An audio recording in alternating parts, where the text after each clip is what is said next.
Good morning students. मैं आज आपको वर्कशीट नंबर 17 12 अगस्त को जो आपको मिली है वो समझाने जा रही हूँ। ध्यान से देखेंगे कि इसमें किस तरीके से समझाया गया है। ये जो वर्कशीट है ये चैप्टर नंबर 15 यानी समांतर श्रेणी, चैप्टर का जो नाम है वो है समांतर श्रेणी। एपी यानी अर्थमेटिक प्रोग्रेशन, इंग्लिश में बोलते हैं एपी। समांतर श्रेणी को सब जगह एपी लिखा होगा, ज़्यादातर जगह एपी लिखा होगा, इसलिए आपको इस चैप्टर को एपी नाम से भी याद रखना है। तो समांतर श्रेणी का परिचय क्या होती है, समांतर श्रेणी, वो आपको इसमें दर्शाया गया है। एक्सरसाइज 5.1 अगर हम देखें तो दिए गए पैटर्न को पूरा कीजिए। ये पैटर्न दिया है आपको, इसको पूरा करना है 1 2 3 4। उसके बाद क्या आएगा वो आपको यहाँ लिखना है 5 6 7 8 100 80 60। तो क्या आएगा 6 6 6 6। तो क्या आएगा, तो पैटर्न पूरा करना है। तो अब इस पैटर्न को देखें हम तो हमें क्या मिलता है। तो हमारा पहला पद क्या है, पहले पैटर्न में जो हमारा पहला पद क्या है वो है 1। दो क्रमागत पदों के बीच का अंतर, मतलब कि अगर हम अगले पद में से पहले पद को माइनस करते थे, 2 में से 1 को माइनस करेंगे तो क्या मिलेगा 1, 3 में से 2 को माइनस करेंगे तो क्या मिलेगा 1, 4 में से 2 को माइनस करेंगे तो क्या मिलेगा 1। इसका मतलब हर एक दो पदों के बीच का जो अंतर है वो 1 है। यहाँ देखो ये है क्रमागत पद, यानी कि एक के बाद एक आने वाले। इसमें से इसे माइनस करेंगे तो भी 1 मिलेगा, इसमें से इसे माइनस करेंगे तो भी 1 मिलेगा, इसमें से इसे माइनस करेंगे तो भी 1 मिलेगा। तो इसकी एक खास बात है कि इसमें हर एक पद के बीच में एक अंतर है। तो ये हो गया 1। अंतिम पद, लास्ट पद क्या है, लास्ट पद क्या आया हमारा, लास्ट पद 4 ले सकते हैं हम। लास्ट पद भरने के बाद लास्ट में क्या आएगा 5 6 7 8। तो अंतिम पद हो गया हमारा 8। इसी तरीके से दूसरे में देखें तो पहला पद है 100, अंतर क्या है 20, नहीं 20 नहीं है, अंतर है -20, क्योंकि ये घट रहा है। अगर घटेगा तो माइनस में आएगा, बढ़ेगा तो प्लस में आएगा। तो 20 घट गया और अंतिम पद क्या बचेगा हमारा 40 के बाद 20। यहाँ पे देखेंगे हम, यहाँ पे क्या आएगा 40, यहाँ पे क्या आएगा 20, फिर क्या आएगा 0, उसके बाद क्या आएगा -20। तो अंतिम पद क्या आएगा हमारा -20। सी को देखें अगर हम, यहाँ पर 6 6 6 6। तो पहला पद हमारा 6 है, दोनों के बीच में अंतर हमारा 0 है, 0 है, और लास्ट पद भी हमारा 6 होगा। तो ये आप इसको लिख लेंगे।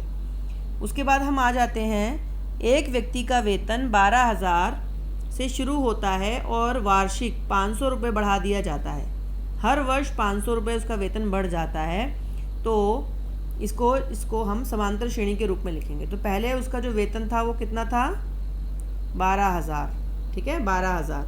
उसके बाद 500 बढ़ाया तो कितना हो गया 12,500। उसके बाद फिर बढ़ाया तो कितना हो जाएगा 13,000, फिर उसके बाद 13,500, उसके बाद 13,500 के बाद 14,000। तो 500 500 हम क्या करते जाएंगे, प्लस करते जाएंगे इसमें, ठीक है। उसके बाद अगला एग्जाम्पल है, एक बैंक में 200 रुपये प्रति माह निकालने पर, निकाला उसने, हर महीने 200 रुपये बैंक से निकालता है वो। तो उसके पास 5,000 रुपये थे, तो श्रेणी बनानी है।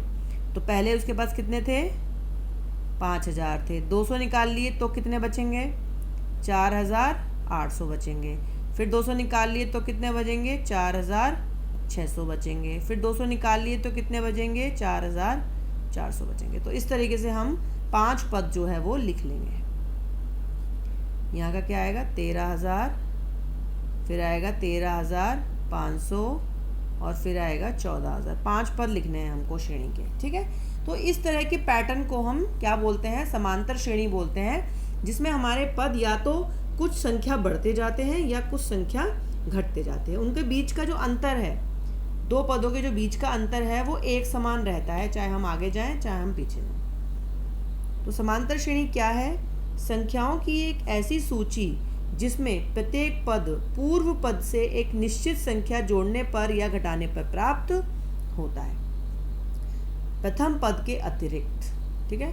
अब समांतर श्रेणी का मानक रूप क्या हुआ, पहले ए, फिर हमने ए में क्या प्लस किया डी माने सार्व अंतर, डी को हम बोलते हैं सार्व अंतर, यानी कि वो अंतर जो हमेशा एक जैसा रहता है। तो हमने ए में कुछ प्लस कर दिया, जैसे हमने यहाँ पे 200 रुपये प्लस किया था तो वो डी हो गया।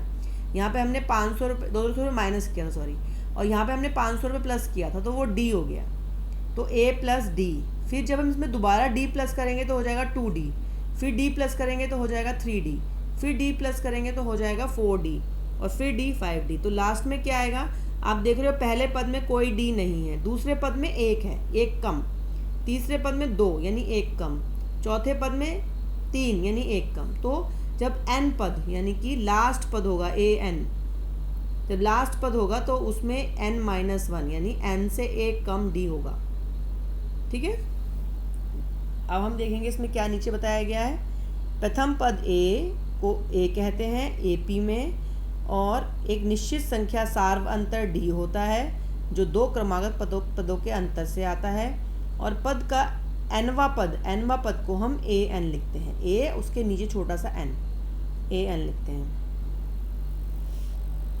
इसमें हम उदाहरण पे आ जाते हैं, उदाहरण देख लेते हैं।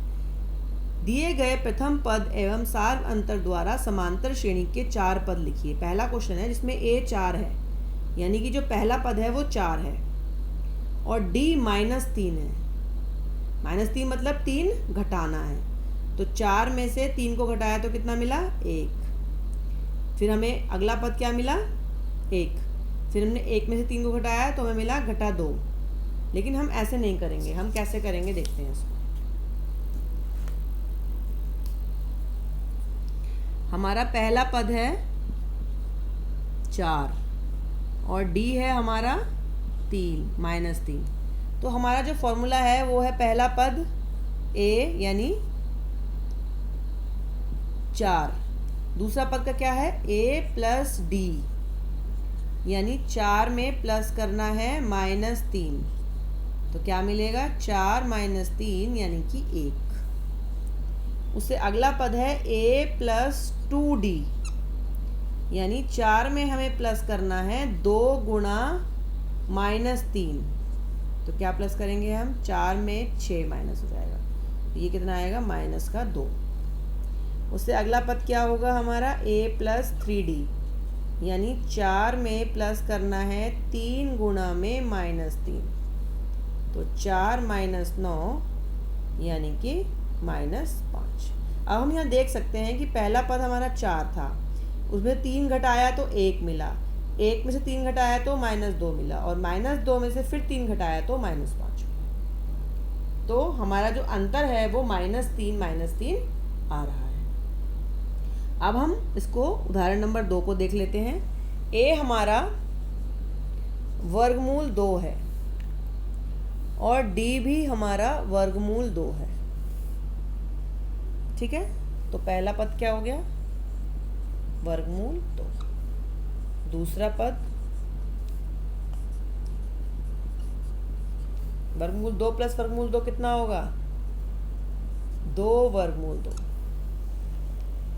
उसके बाद है a प्लस 2d यानी 2 वर्गमूल में 1 वर्गमूल 2 और प्लस करना है, तो कितना आएगा 3 वर्गमूल 2, और a प्लस 3d कितना हो जाएगा, ये सबको पता है 4 वर्गमूल 2।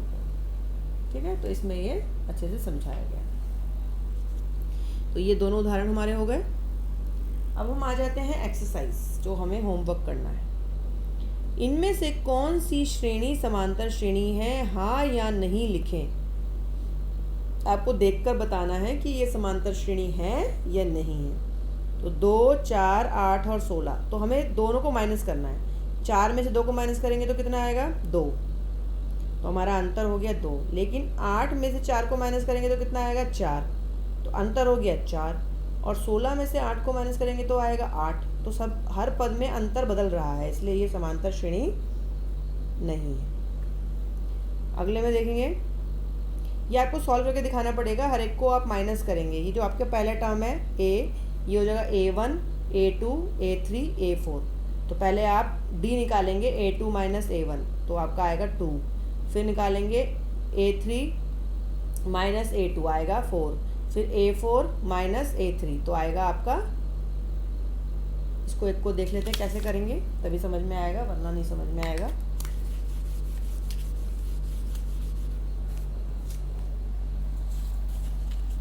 तो इसमें आपको दिया हुआ है a बराबर 2, 4, 8 और 16, ये AP दिया हुआ है आपको। तो हमें कैसे चेक करें कि ये AP है या नहीं, सही है या गलत? तो हम पहले लिखेंगे D निकालना है हमें, D बराबर A2 माइनस A1। अब हमें ये पता होना चाहिए ये हमारा A1 है, ये हमारा A2 है, ये हमारा A3 है और ये हमारा A4 है। A2 माइनस A1 यानी 4 में से 2 को घटाया तो कितना मिला? 2।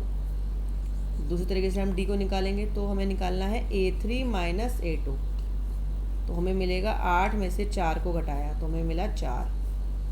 ठीक है, उसके बाद फिर तीसरा D, क्योंकि 4 टर्म है तो A4 माइनस A3, तो 16 में से 8 को घटाया तो क्या मिला हमें? 8। तो D क्या है? हर बार अलग अलग आ रहा है। D क्या है? समान नहीं है, समान नहीं है, अतः यह एक AP नहीं है। लिख देंगे नीचे AP नहीं है। तो आपको इसके जो बाकी के पार्ट्स हैं, दोनों पार्ट्स, वो भी ऐसे ही करने हैं, B पार्ट और C पार्ट। उसके बाद इसमें ये इजी है बहुत, इसमें कुछ नहीं करना, आपको A लिखना है। पहला पद कौन सा है? 34। उसके बाद सार्व अंतर यानी पहले में से दूसरे को घटाकर लिखना है। ये ध्यान रखना है कि अगर संख्याएं घट रही हैं तो माइनस में आएगा आंसर, और बढ़ रही हैं तो प्लस में आएगा। क्वेश्चन नंबर 3, प्रथम 4 पद लिखिए। वो इस तरीके से होगा जैसे हमने ये एग्जाम्पल किया है ना, प्रथम 4 पद व सार्व अंतर लिखिए, तो वही उसी तरीके से करना है। ये वाला क्वेश्चन नंबर 3 एग्जाम्पल नंबर 1 और एग्जाम्पल नंबर 2 की तरह होगा। तो आई थिंक ये वर्कशीट हो जानी चाहिए। बच्चे ध्यान से काम करना है। और एक्सरसाइज 5.1 वो भी आपसे हो जानी चाहिए, वो भी कंप्लीट करनी है। बेटा एक बात ध्यान रखनी है कि आपको अपना सिलेबस और अपनी पढ़ाई जो है वो रेगुलर करनी है। डेली जो बच्चा काम सेंड करेगा, समझ लीजिए उसी को समझ आएगा। अगर आप सैटरडे संडे में इकट्ठा करके काम करेंगे तो आपको कुछ समझ नहीं आएगा। ठीक है, तो ये नया चैप्टर है, ये आपने पहले कभी नहीं पढ़ा है, इंटरेस्टिंग है, ईजी है और ईजी क्वेश्चन इससे आता है एग्ज़ाम में। ठीक है, थैंक यू।